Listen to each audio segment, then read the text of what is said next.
নমস্কার, শুভ দুপুরের অনেক অনেক ভালোবাসা শুভেচ্ছা রইল সবার জন্য। নিশ্চয়ই দুপুরে রান্না সবার প্রায় হয়েই গেছে। চলো আজকে আমি কি রান্না করেছি সেটাই তোমাদের সঙ্গে একটু শেয়ার করি। এখানে রয়েছে এই যে হাঁড়িতে গরম গরম একদম ধোয়া ওঠা ভাত। এখানে রয়েছে শাক ভাজা, এটা মেথির শাক রয়েছে। আর এই যে সঙ্গে আছে মাছ ভাজা, এটা বড়ি ভাজা রয়েছে, মটর ডালের বড়ি। এখানে রয়েছে এই যে মসুর ডাল টমেটো দিয়ে।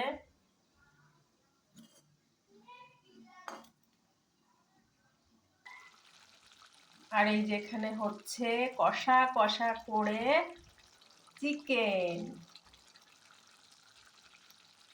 তো আজকের মতো এখানেই রাখছি। Tata, bye bye. সকলে খুব ভালো থেকো, সুস্থ থেকো।